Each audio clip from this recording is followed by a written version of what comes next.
temos connosco uma das maiores referências da psicologia do desporto em Portugal, Ana Bispo Ramires, na Desportiva.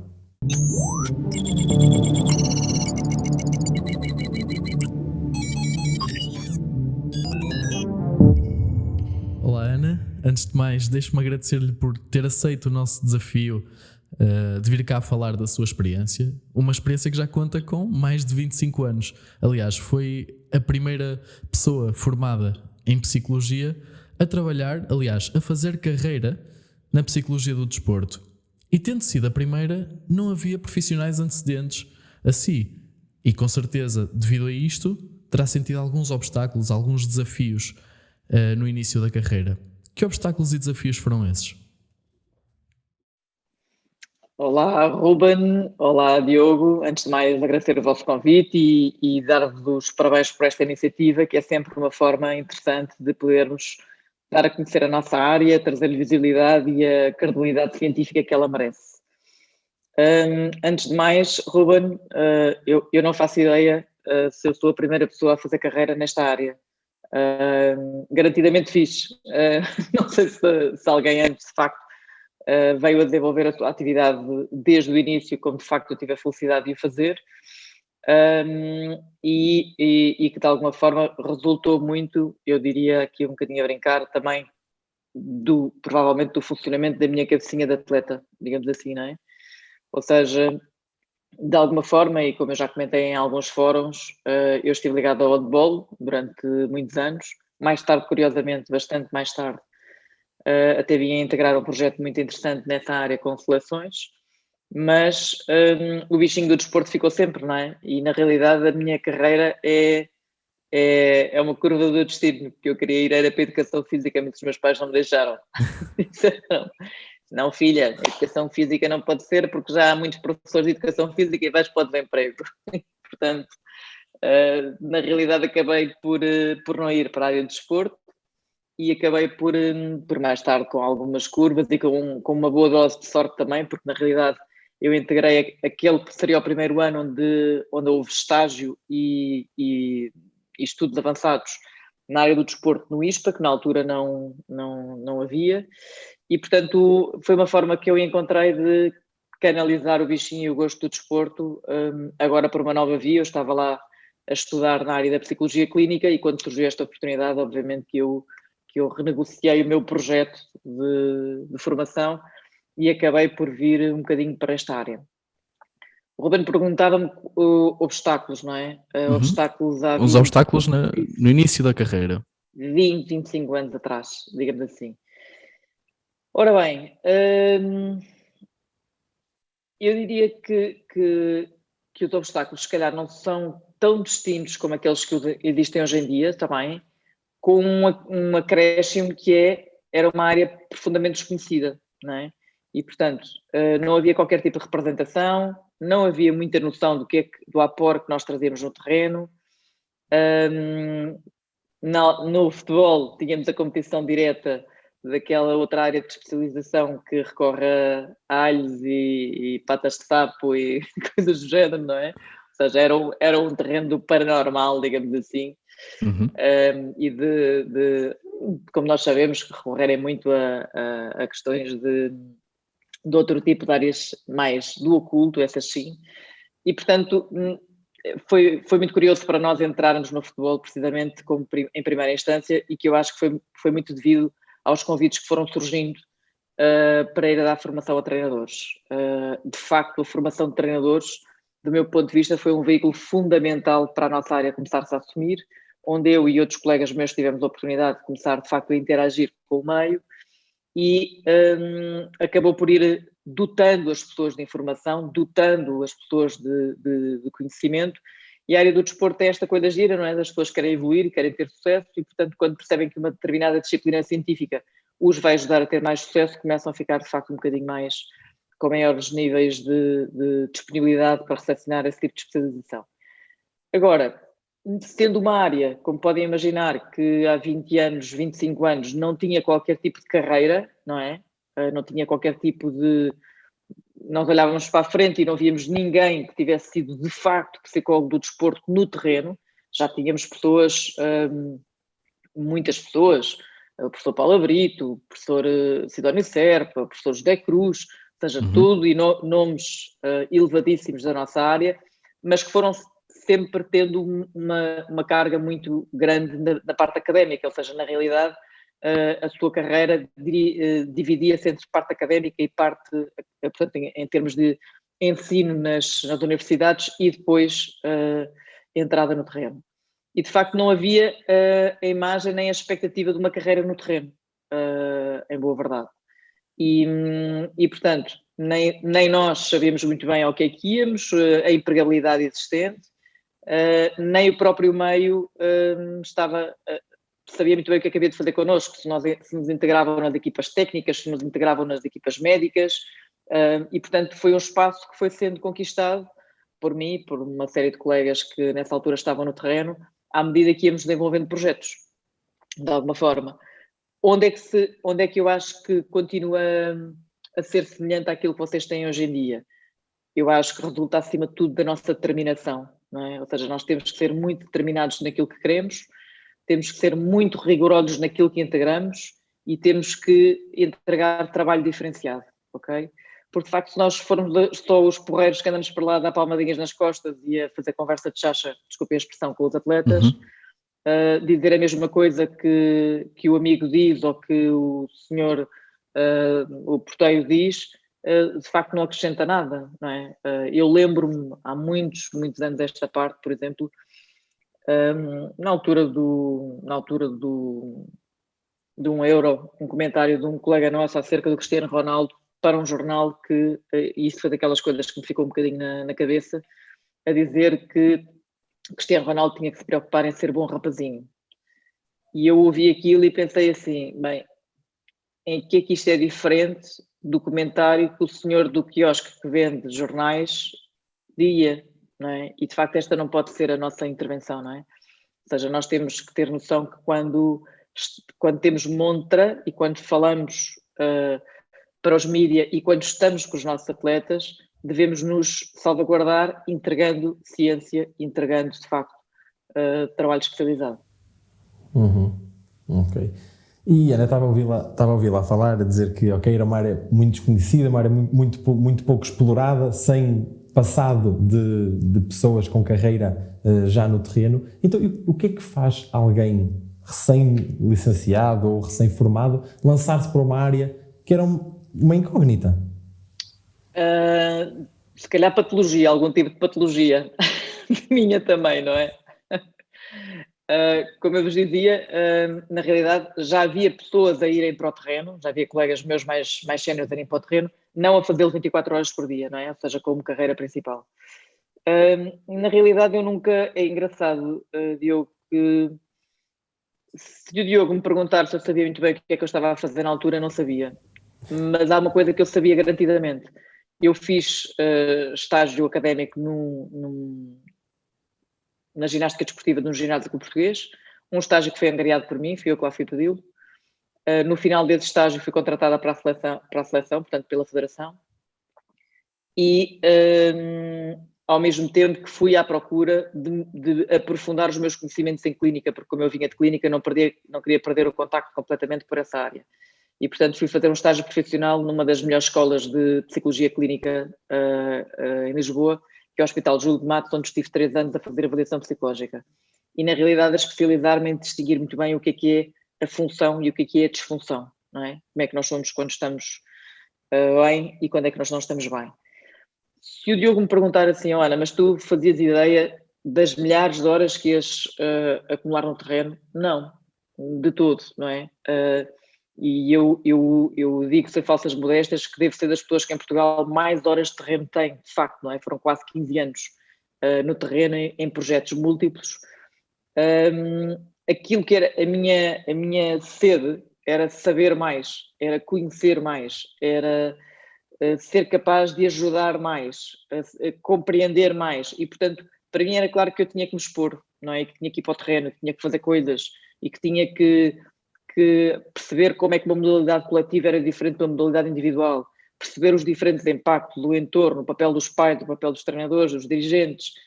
E da mesma forma que eu em psicologia clínica, no estágio que eu vos referi, vou-vos dar um exemplo, se eu podia ter 10 casos por mês, não escolhia ter 6, queria ter 11. E se eu no mês a seguir podia ter 15, não ia querer 10, ia querer 16. Aqui não era diferente, não é? Ou seja, eu tinha uma grande incapacidade de dizer que não, porque era muito sedenta por saber as coisas, não é? E, portanto, à data, eu não imaginava nunca que iria decorrer a minha carreira desta forma, mas entre os meus amigos havia um bocadinho a graçola que eu era pior do que a Carris, porque os meus carros ao final do ano tinham 60 mil quilómetros, 70 mil quilómetros, não é? E, portanto, não era às curvas no quarteirão, não é? Eu percorri o país de norte a sul milhares de vezes, a acompanhar atletas, a acompanhar seleções, a acompanhar árbitros, e, portanto, foram de facto anos muito ricos de contacto com o terreno, mas muito pela curiosidade, não é? Pela necessidade de satisfazer a minha própria curiosidade intelectual para perceber como é que as coisas se ligam e onde é que está aquela pecinha que ninguém está a ver e que se nós fizermos, plac, aquilo desmonta tudo e começa tudo a funcionar bem, não é? E por isso é que eu dizia a brincar, Diogo, que se calhar é mais um sinal de patologia do que outra coisa. Aliás, eu devo partilhar-vos que eu costumo dizer a brincar aos meus clientes que a nossa grande missão na vida é descobrir a nossa patologia mais forte e percebermos como é que nós a podemos alocar de forma correta, que é para ser a característica que nos diferencia da melhor forma.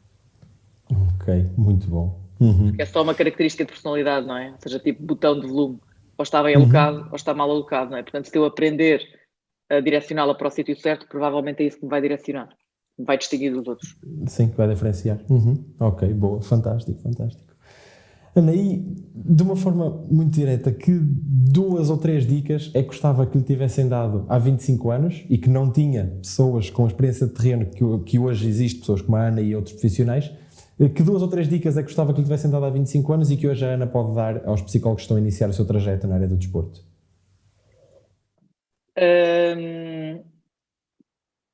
Para já, e isto eu acho que é transversal a todas as áreas, teria sido simpático ter alguém que olhasse para mim e tivesse dito, não, isto é possível, não é? Mas eu compreendo que naquela altura isso não existia, não é? Eu partilhei convosco que algumas colegas minhas de clínica olhavam para mim e diziam, então mas andaste a estudar 5 anos agora para deitar do curso pela janela fora? Ou seja, mas isto é um bocadinho, Diogo, o caminho de quem vai à frente, não é? Quem vai à frente vai só. E muitas vezes é considerado louco. Eu tinha muitos colegas e provavelmente alguns professores que achavam que era completamente uma ilusão criada, não é? E que seria difícil ter uma carreira, que seria... aliás, há uma... Eu costumo dizer a brincar que sou arraçada de corno. E, portanto, quando alguém me diz assim, não é possível, eu meto uma mudança abaixo e vou em frente. E lembro perfeitamente no ISPA eu comentar com uma professora, sabem aquelas coisas meias parvas de início de ano? Então, o que é que vocês querem? Não sei o quê. E eu devo ter dito um disparate qualquer, do tipo, queria fazer carreira nesta área e queria ter sucesso numa coisa qualquer. E o professor deu uma gargalhada, a professora deu uma gargalhada. E eu fiquei assim, olhar para a gargalhada dela e pensei assim, obrigado, isto vai-me ser útil. E de facto vai ser útil para, tipo, ai não? Então, vamos ver, não é? Que curiosamente foi uma característica minha que eu coloquei depois da minha carreira com os meus atletas, que é com aquelas, sabem quando todo o contexto diz que o atleta não serve para nada e que é um suplente e tudo mais, eu normalmente pergunto aos meus treinadores, mas é o quê? É coxo? Falta-lhe um braço? Ou seja, estamos a falar de quê? Porquê é que estamos a dizer que esta pessoa não consegue, não é? Porque muitas vezes, e principalmente no início da minha carreira, eu aplicava muito isto, que é, na realidade, conseguir ajudar os atletas que aparentemente eram suplentes a tornarem-se muitas vezes titulares indispensáveis, não é? Muito trabalhando as percepções do próprio e as percepções dos treinadores. E, portanto, Diogo, para responder à tua pergunta, de facto, que seria possível, que tal como há uma coisa que é fundamental, que eu descobri muito tarde na minha carreira e que eu acho que é importante termos noção, que é, se nós queremos trabalhar em alto rendimento, nós temos que ser atletas de alto rendimento, nós, psicólogos. E isto quer dizer que temos que ter noção de várias coisas, temos que ter noção da forma como gerimos as nossas energias, temos que ter noção de como é que nós gerimos as nossas relações e temos que ter a noção que quando colocamos o pé dentro de um clube, de uma federação, enfim, quando eu entro no palco, já não é a Ana Ramírez que lá está, o Ruben ou o Diogo, é aquela pessoa que ali está, não é? E saber muito bem o nosso lugar, não é? Que é um lugar perfeitamente figurante, perfeitamente as coisas, ou seja, se nós ficamos demasiado próximos do contexto, e isto é daquelas coisas que para quem tem especialização em clínica é muito óbvio, se nós ficamos demasiado próximos do contexto, deixamos de ter uma solução para passar a ser um problema, igual às outras pessoas, não é? E portanto, o dosear esta proximidade, que em psicologia se diz estabelecer relações com o adequado calor afetivo, ou seja, não é de sermos antipáticos, é sabermos estar lá, mas sabermos de facto que a empatia não é simpatia nem é amizade, não é? E portanto, sabermos claramente que quando nós vamos para o desporto de alto rendimento, nós não podemos exigir só dos outros, nem devemos querer transformar a realidade dos outros sem termos tentado transformar a nossa. E isto é perfeitamente fundamental, que é, sei lá, há uns meses, um ano talvez, fui dar um curso, fui dar umas aulas a uma especialização em nutrição do desporto, porque eu falo muito sobre o impacto das questões nutricionais naquilo que é o desempenho cognitivo e emocional. E por brincadeira perguntei-lhes quantos deles é que já tinham feito um plano alimentar e tinham tentado cumprir. Nenhum, não é? E se eu estiver à frente de uma turma de psicólogos do desporto que querem muito mudar a vida das pessoas, que querem muito otimizar as pessoas, provavelmente eu vou ter o mesmo tipo de resposta, não é? Ou seja, eu não posso ter a ambição de querer mudar a vida de alguém, de querer otimizar os recursos de alguém, se eu não percebo como é que se muda de dentro para fora, não é? E, portanto, esta é outra daquelas heranças que vem da parte da psicologia clínica que eu acho que é muito importante, que é o nosso processo de desenvolvimento pessoal é perfeitamente fundamental para podermos ser uma ferramenta de transformação, não é? E nós temos, infelizmente, muitos colegas nossos que, em boa verdade, trabalham sem sequer perceberem por dentro como é que isto é e, portanto, por si, esse processo já fica menos credível, não é? Porque ficamos com muita dificuldade de perceber onde é que os outros barram, onde é que as frustrações surgem e como é que elas se podem desmontar, não é? E, portanto, garantidamente que, em termos de orientações, Ruben, voltando a isto, de facto a questão de que querer é uma alavanca importante para depois poder ir buscar, não é? Eu costumo dizer essa expressão, mas que acima de tudo temos que ter noção que tem que vir de dentro para fora e temos que nos otimizar como ferramenta, irmos buscar recursos, fazermos o nosso processo de desenvolvimento pessoal, trabalharmos em contextos de supervisão perfeitamente fundamental, mesmo, para de facto conseguirmos entregar um processo de qualidade. E acima de tudo, uma coisa que eu acho que faz muita falta também, que eu acho maravilhoso, que é nós andarmos a vida toda a falar de processos de otimização de equipa e depois nós, e lá vou começar a ser polémica, como psicólogos trabalhamos muito mal uns com os outros e trabalhamos muito pouco articuladamente e defendemos muito pouco o trabalho uns dos outros, que também não beneficia nada a nossa capacidade de impacto no terreno. Até com outros profissionais que não especificamente psicólogos, mas já lá vamos mais à frente. A Ana já trabalhou em contexto clínico, tem experiência também em contexto desportivo, mas também em contexto organizacional, e cada vez mais nós assistimos a um recrutamento de psicólogos no contexto organizacional, numa lógica de otimização do rendimento dos recursos humanos, dos colaboradores, mas também das chefias das empresas. E a pergunta que eu gostava de fazer é: que tipo de expectativas é que normalmente os CEOs têm perante o trabalho de um psicólogo? Isto é, quais são os pedidos de otimização mais frequentes na atuação de um psicólogo em contexto organizacional? Ok. Então, Ruben, enquadrando aqui só um bocadinho, eu dei aulas no ISPA durante 13 anos e quando os meus alunos me diziam que e tal, eu quero ir para a clínica, eu quero ir para desporto, eu quero ir para aquilo, eu quero ir não sei para onde, eu costumava dizer-lhes a brincar, não, vocês querem trabalhar com pessoas, debaixo da água, em cima da água, em cima de uma montanha, no Polo Norte, no Polo Sul, em Marte, onde elas estiverem, pessoas, não é? Nós trabalhamos pessoas. Vivemos da relação. Quando nós começamos a criar caixinhas, curiosamente também estamos a prejudicar a nossa empregabilidade, não é? e estamos a denotar uma incapacidade nossa, que é perceber como é que nós podemos ser uma ferramenta útil nos diferentes contextos.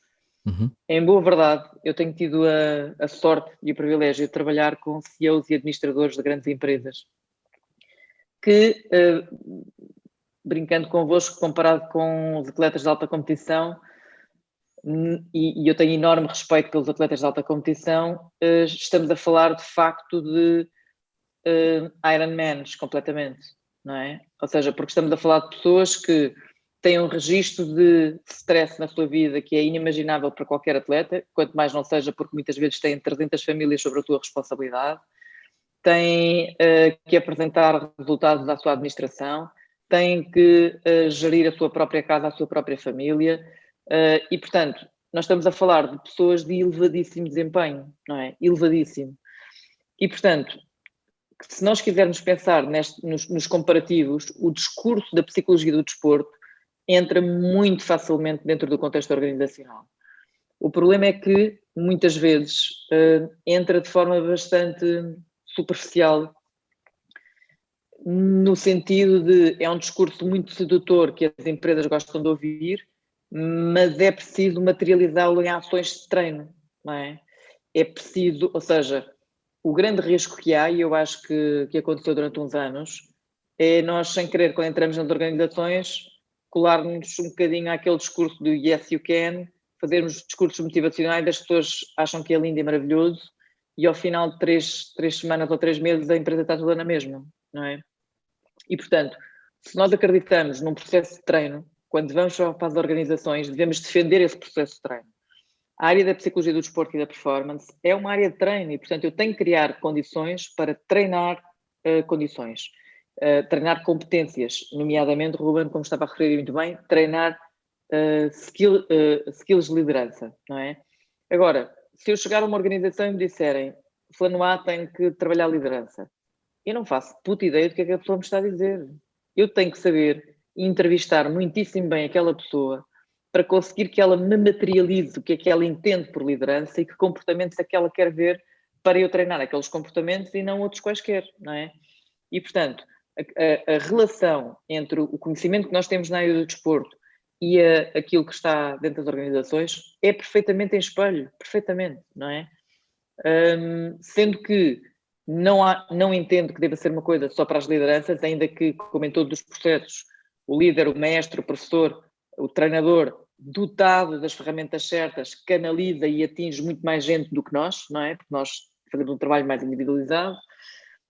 Na realidade, se nós conseguirmos devolver às pessoas que é possível introduzir modificação positiva no seu cotidiano e aproximar-nos um bocadinho mais daquilo que nós queremos, através, às vezes, de modificações muito simples, também, de facto é um trabalho que é mesmo muito bonito. Eu sinto-me, de facto, uma privilegiada por poder ter a oportunidade de trabalhar com pessoas e ajudar a mudar os seus processos de vida.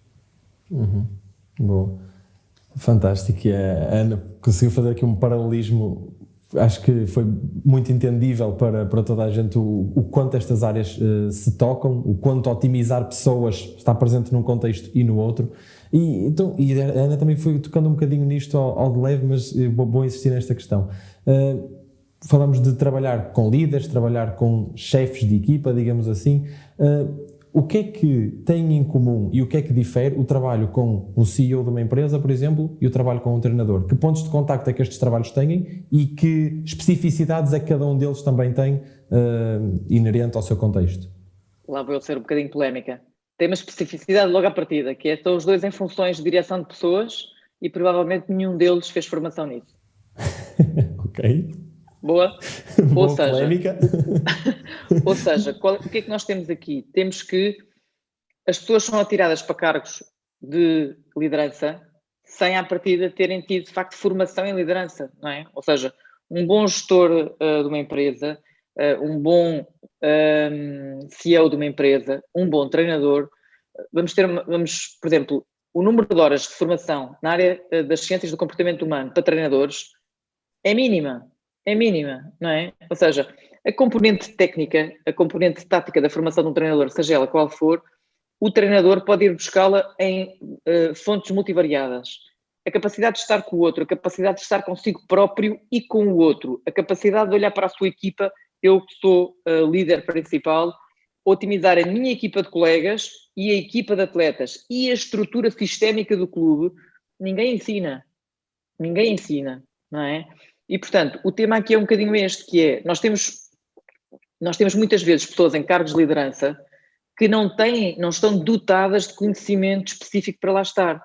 Quando alguém me diz assim, o fulano A é um professor excelente ou um mau professor, fulano B é um ótimo treinador ou não é?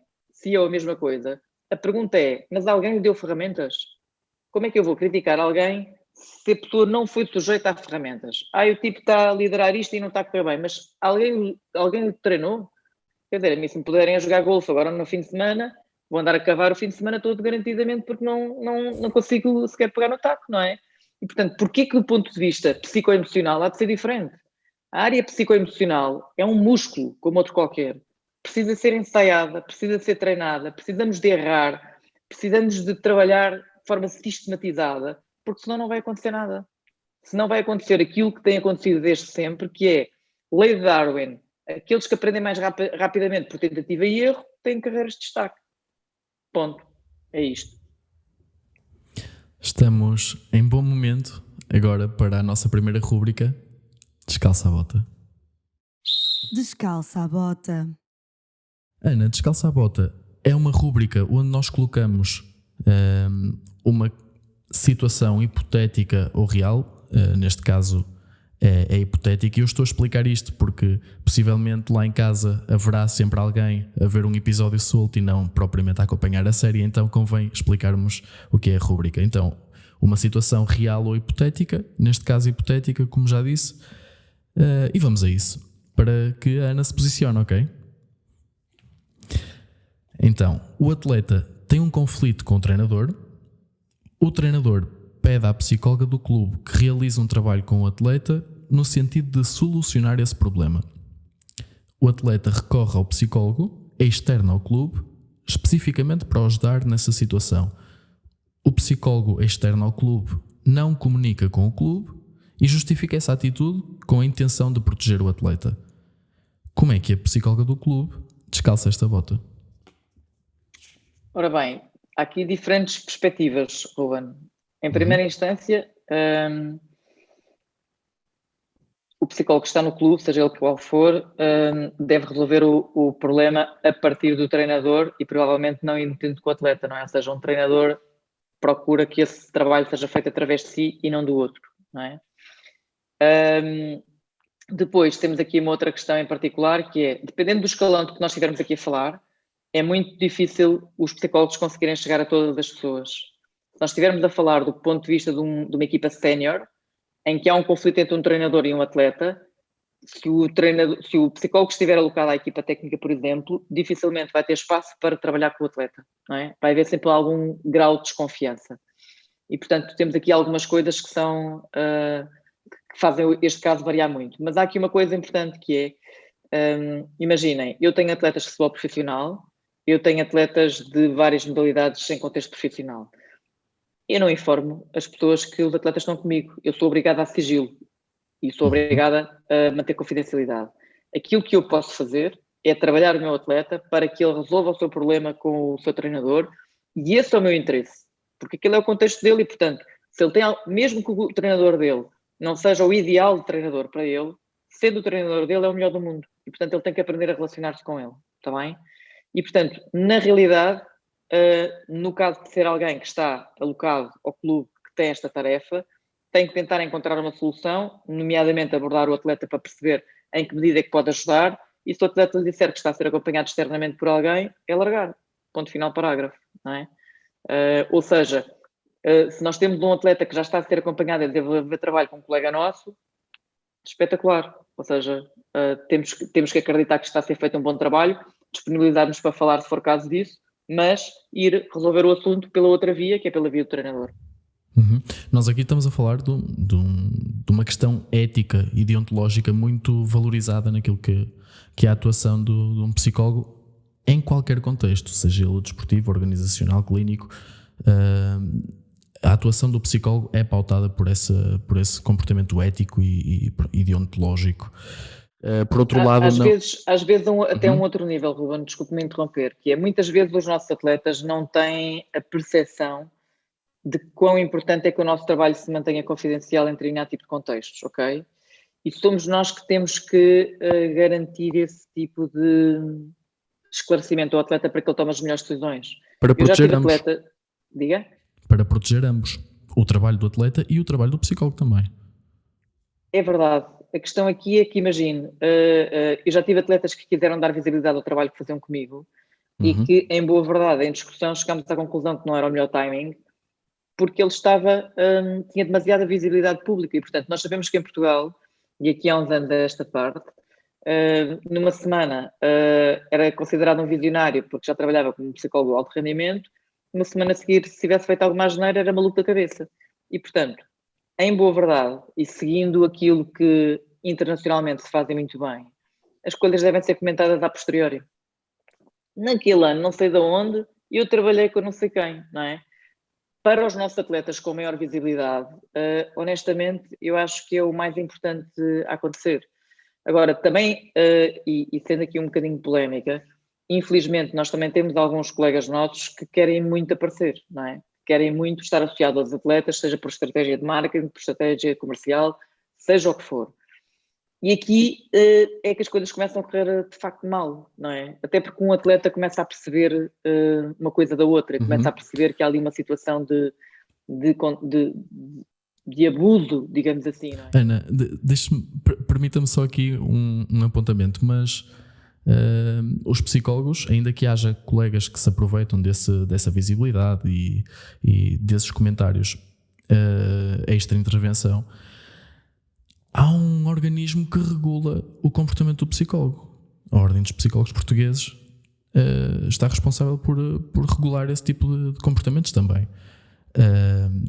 Mas por outro lado, não raras as vezes nós assistimos a alguns profissionais com alguns pisares de linha, digamos assim, e profissionais esses que não são regulados por organismo nenhum.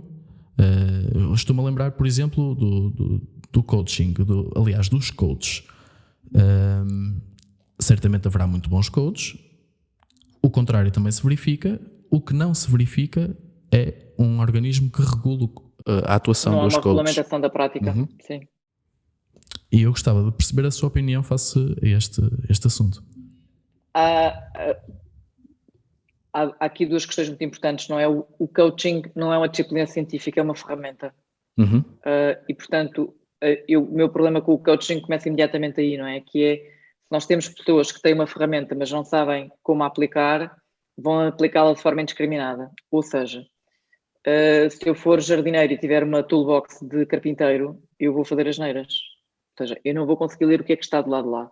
E, portanto, aquilo que nós sabemos, e é uma preocupação hoje em dia da Ordem dos Psicólogos grande, tem a ver com o número de casos de prejuízo de saúde mental que está a acontecer com a atuação indiscriminada de pessoas na área do coaching, que não estando regulamentada em Portugal, o Ruben, desde que faça um curso que nem sequer precisa terminar no fim de semana, tenha um tipo que seja bom para lhe fazer uma boa página de redes sociais e alimente, de repente vai começar a ter pessoas, não é? E infelizmente, à semelhança do que aquilo foi feito nos Estados Unidos, acerca do erro médico, nós não temos outra hipótese que não seja capacitar as pessoas para fazerem melhores decisões e explicar-lhes isto mesmo, que é trabalhar com a área da saúde mental implica especialização e implica que as pessoas se dediquem e que estudem e que tenham muitos anos de especialização, precisamente naquilo que nós tínhamos falado anteriormente, para perceber o que é que está bem e o que é que não está bem. Se eu estou a alimentar a parte patológica ou se eu estou a alimentar a parte mais saudável. Eu posso lhe dizer que há uns anos desta parte comecei a trabalhar como atleta e fui abordada por outra que me perguntou, mas a Ana é coach ou é psicóloga? E eu disse, olha, sou psicóloga, de facto, não trabalho a este e por aí fora. E ela disse-me que, comentou comigo assim, en passant, que depois do meu ano passado foi muito mau e apareceu uma pessoa muito porreira que se ofereceu para trabalhar comigo e foi o pior ano da minha vida, eu fiquei mesmo muito mal. Ela no final, inclusivamente, veio falar comigo e veio-me pedir desculpa a dizer que tinha pouca experiência na área. isto não é admissível. Nós não estamos a trabalhar com objetos, estamos a trabalhar com pessoas e com sofrimento humano. Agora, as pessoas também muitas vezes querem barato e bom, isto não existe, não é? E, portanto, se chega alguém e oferece 3 ou 4 sessões à borla, eu imediatamente estou na fila para ir buscar. Se eu não faço isto quando vou fazer uma artroscopia, porque raio é que eu vou fazer isto quando preciso fazer uma artroscopia, mas é aqui, não é? Ou seja, preciso revolucionar isto tudo e refazer de novo e reposicionar-me de novo no mundo, não é?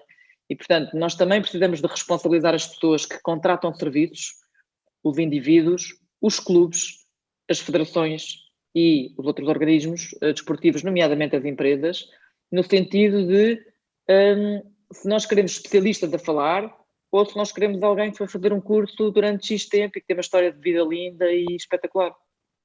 Ok?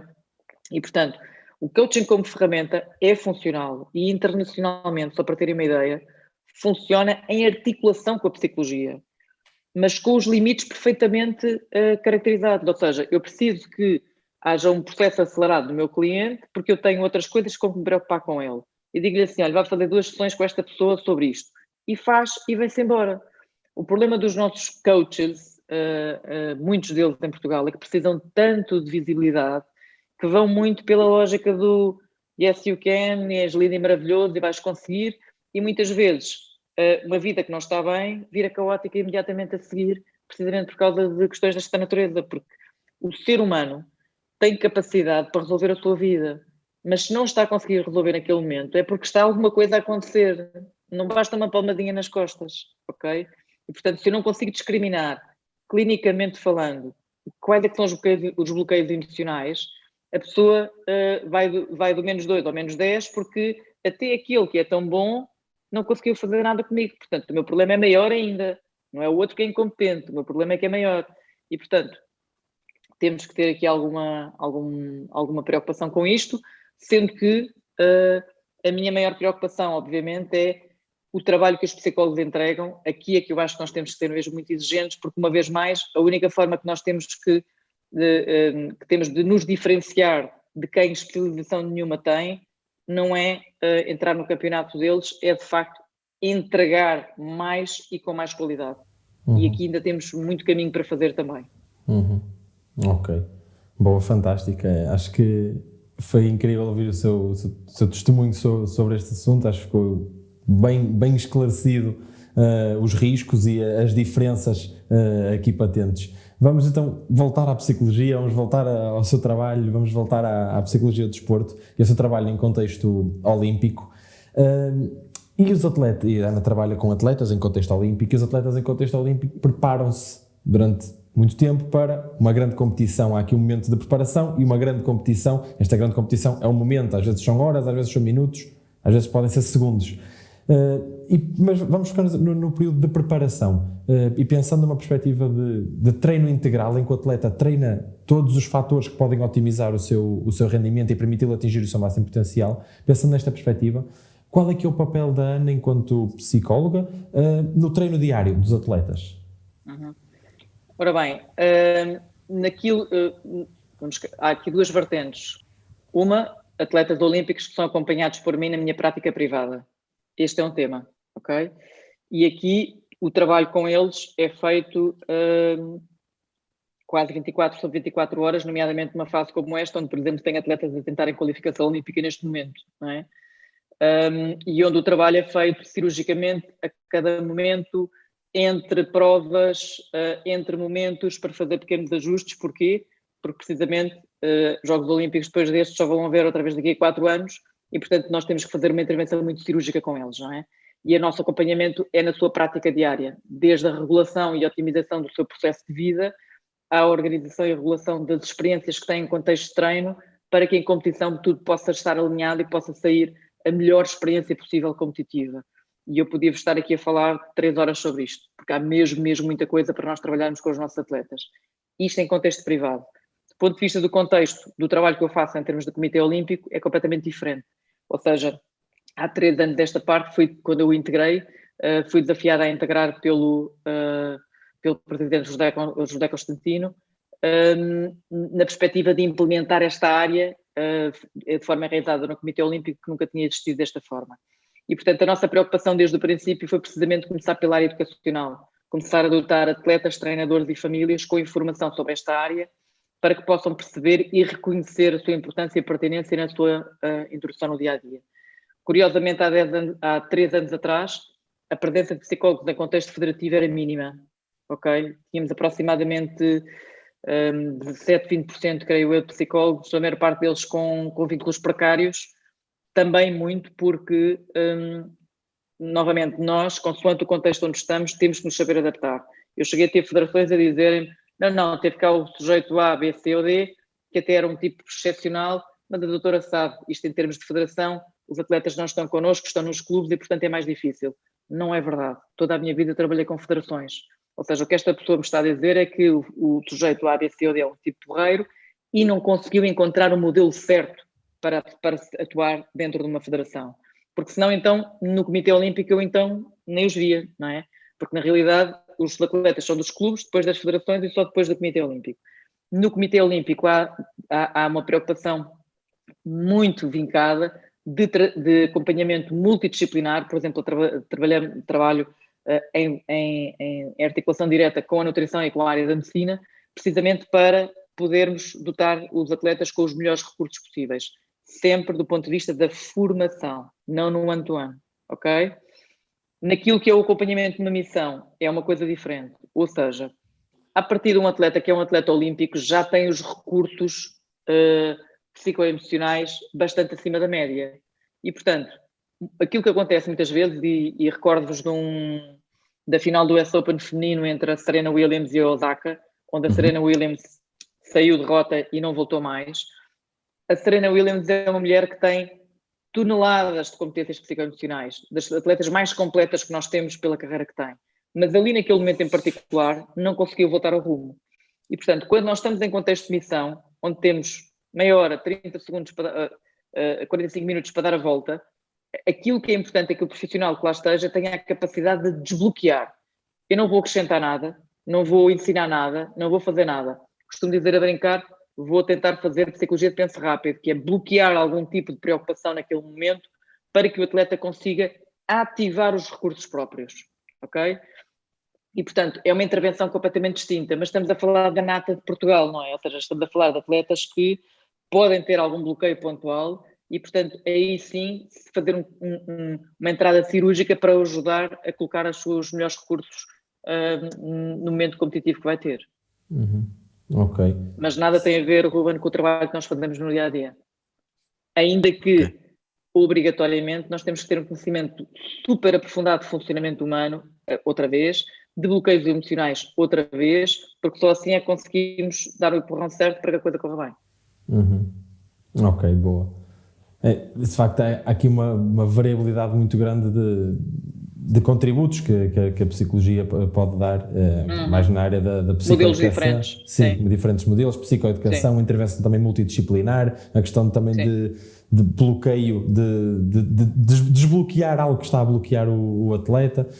Portanto, acho que a Ana fez aqui um resumo fantástico daquilo que é a intervenção de um psicólogo no contexto, neste caso, do contexto olímpico. Bem, acho que estamos então em boa altura para irmos ao nosso momento Conselho de Golo. Conselho de Golo. Ana, Conselho de Golo é um momento onde nós trazemos os nossos ouvintes para aqui, para as nossas conversas, damos também a oportunidade de colocarem as suas questões, tirarem as suas dúvidas com os nossos convidados.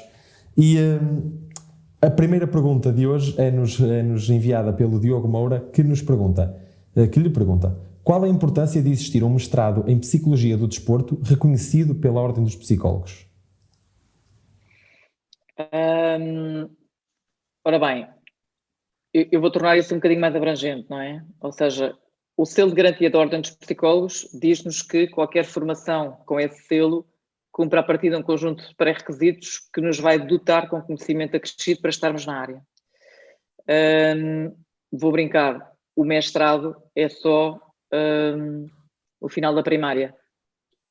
Ou seja, quem quer agarrar esta área tem de facto que se preocupar em ir buscar cada vez mais e melhor formação, e eu até voltaria a bater aqui um bocadinho neste tema, Ruben, que é perfeitamente fundamental o mestrado na área da Psicologia do Desporto, sendo que é muito importante que haja uma boa...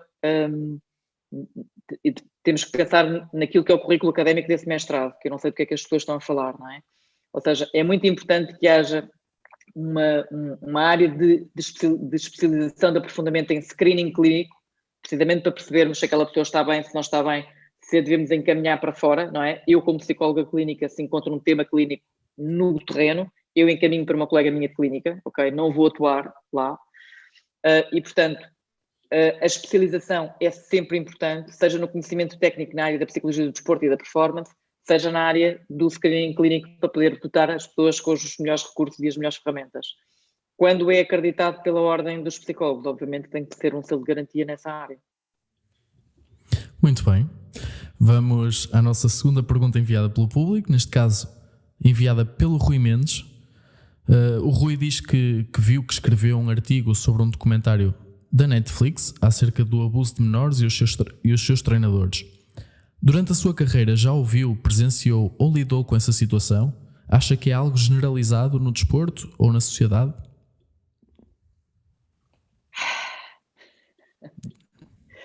Ora bem, já tive conhecimento de abuso psicoemocional, pelo menos, de psicólogos, fisioterapeutas, dirigentes, treinadores. A questão aqui é, à medida que a sociedade evolui, onde é que é uma coisa, onde é que termina outra?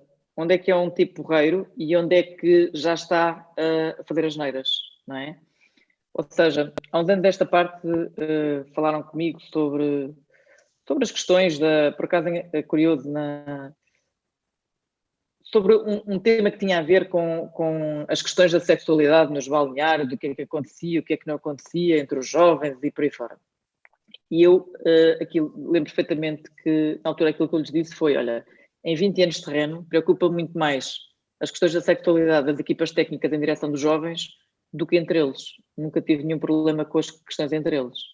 E o tema aqui é um bocadinho este, não é? Ou seja, infelizmente, principalmente naquilo que é... Vou-vos dar um exemplo. E saindo aqui um bocadinho da área. Aqui há uns tempos atrás, um treinador dizia-me assim, eu tenho o namorado de uma... Isto já há alguns tempos mesmo largos. O namorado de uma das minhas atletas, fiquei muito irritado porque quando elas marcam eu dou-lhes uma palmada no rabo. E olhei para ele e perguntei-lhe, olha, se fosse um marmanjão, dava-lhe uma palmadinha no rabo também? E ele ficou assim a olhar para mim, tipo, pois, se calhar...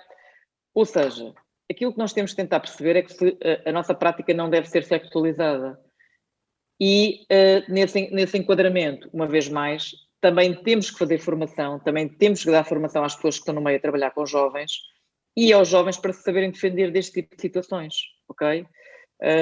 E depois temos que assegurar que existem mecanismos de queixa que sejam eficientes, está bem?